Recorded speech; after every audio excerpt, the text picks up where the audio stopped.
Ohma Tokita is a man who loves fighting. There's only one word to describe him: alpha freaking male. Yamashita Kazuo, on the other hand, is old, poor, divorced, and almost dead on the inside. One day, as Yamashita is walking back home, he notices a fight between Ohma and another bulky guy. Despite the obviously greater bulk and power from the other man, Ohma channels his main character's energy and quickly beats up the guy, proving that power is nothing when it comes to plot armor. Yamashita watches all this in horror, and for the first time in years, Ohma's aura itself fills the old man with excitement and adrenaline. Until, well, Ohma notices him. The man thinks that Yamashita is going to challenge him for a fight, but just look at the poor guy. There's no way. Yamashita cowers as he watches the fighter leave. Now, it had been years since Yamashita had ever felt this way, this excitement.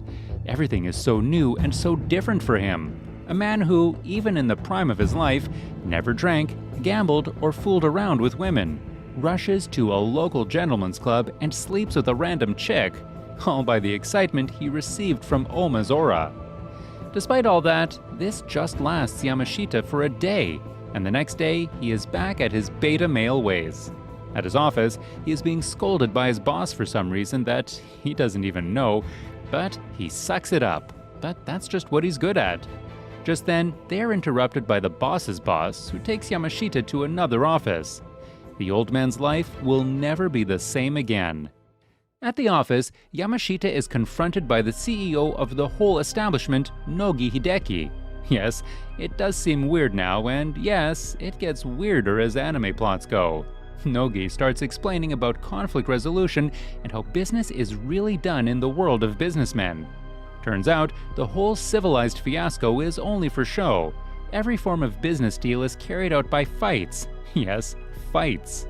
Business corporations from all over the world have their own fighters. Each fight gives the winning company the right to steal a deal from the losing company or make them do whatever they want. Yamashita is confused. Why was he being told all of these things? Turns out, their company was actually hiring a new fighter that Yamashita was to take care of until the fights start happening. You can call it the height of coincidence, or the literal plot of the anime, but the fighter that the company hires turns out to be Ohma. Unsurprisingly so, Yamashita is excited to help out Ohma. Considering that only one encounter with the man made him such a maniac last night, a few days would mean his life would be back on track, probably. The old man quickly races to his home where he lives with his two sons, or, well, frankly, he tries to live there. His wife has already left him 10 years ago for a reason he never knew. His older son has locked himself inside his room for like 2 years now, and the father and son haven't even seen each other's face since, and finally, his younger son is somewhere partying every day with his trash friends. Yamashita is a stranger in his own home, and this new opportunity has given him a way out. After sorting some things at his home, he goes to meet up with Ohma, who lives in a really huge yet worn-down mansion.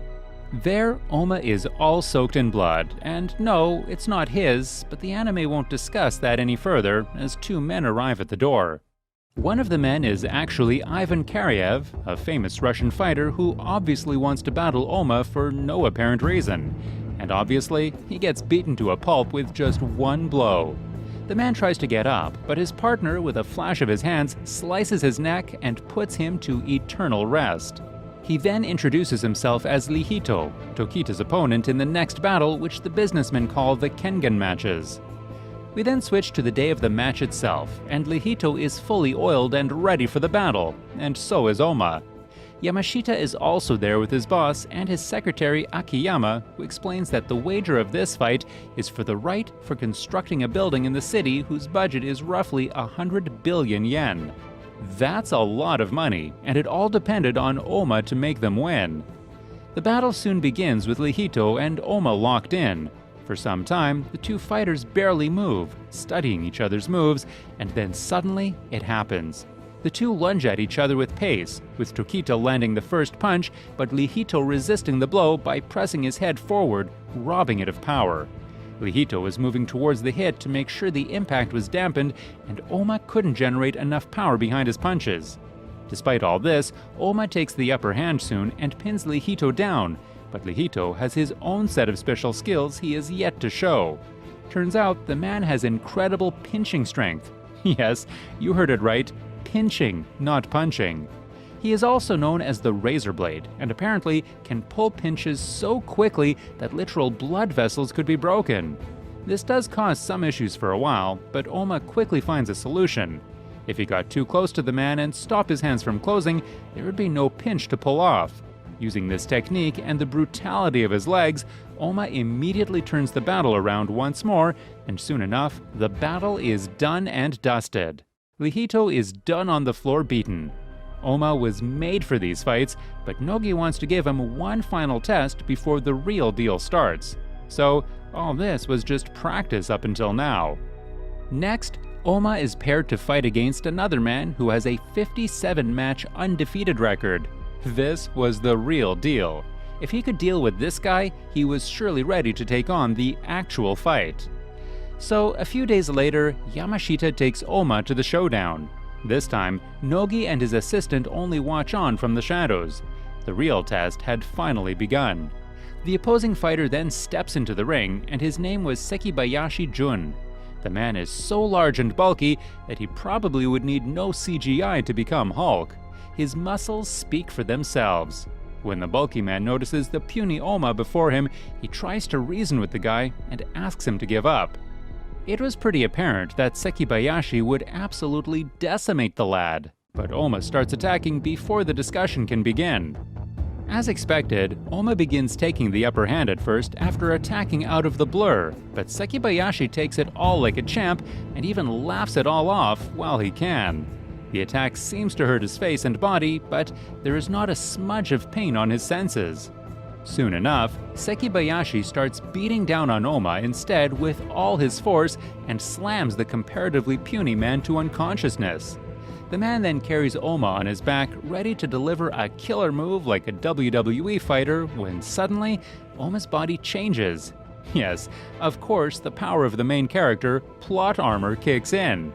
Ohma wakes up, his body all red and him out of Sekibayashi's grip. The big lad even has a lot of his fingers broken because of this, but still, there is no pain in his nerves. The battle rages on, and still, Sekibayashi has the upper hand, but this time, it turns out that Ohma was only leading the man in, and when he gets an opening, Ohma delivers a final blow, right to the fighter's windpipe, so hard that his own fingers break. But the battle is won. Ohma is victorious yet again. The wager of this whole battle turns out to be so that Nogi can influence the other company to vote for the change of the chairman of the whole Kengan Battle Association. From the shadows, the current chairman approaches them. The old man, Matahara Metsudo, is beyond 90, but still has the aura of the devil. He comes in and intimidates the whole crowd. The man also has the best fighter working for him apparently, so he is not a force to be messed with. No one had messed with him either up until now, when the final vote was turned and the re-election of the chairman is announced. So, in order to choose the new chairman, Katahara announces the opening of the Life and Death Kengan Championship. The winning company would be the one who decides on the new chairman. The next day, as Yamashita enters his boss's office, wondering what he had gotten himself into, he finds Ohma strangling Nogi, threatening to kill the man. Apparently, Nogi had decided upon a different fighter to represent him in the battle, and Ohma was furious. Rightly so, he was the one who had won the company the battle so far, so it was unfair that he was replaced.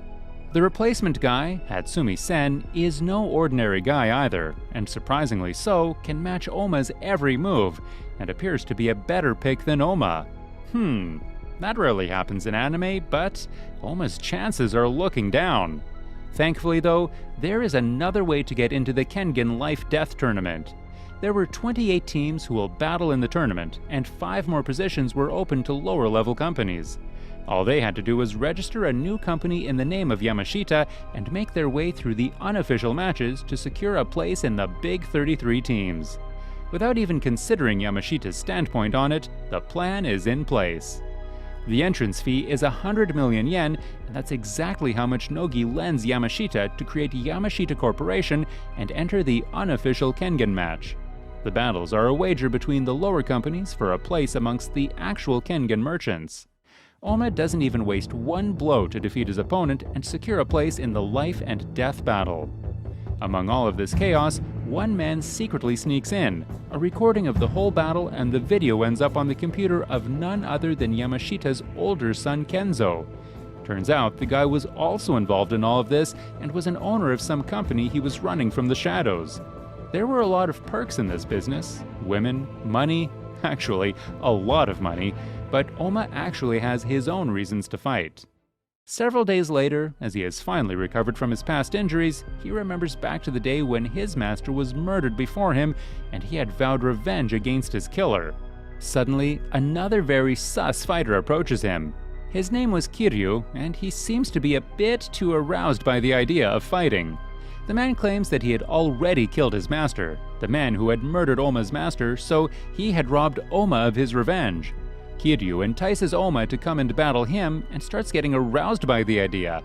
But Ohma keeps his cool and tells him he will meet the man in the tournament, which, once again, for some reason makes Kiryu horny.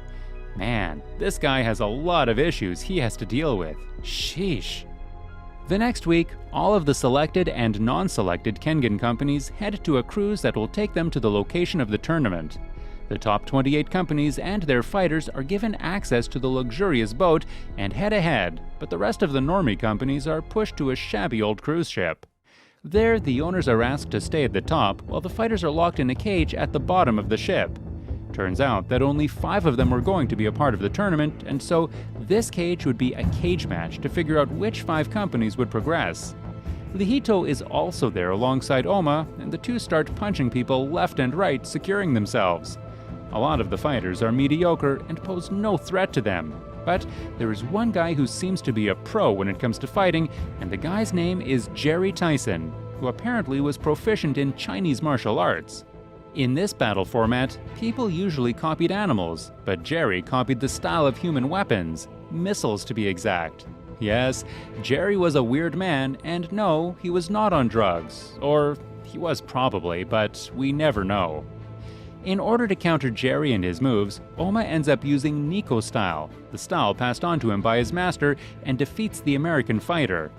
Lihito, along with Ohma and 3 others, are selected for the final battle, one of them being a guy named Hassad.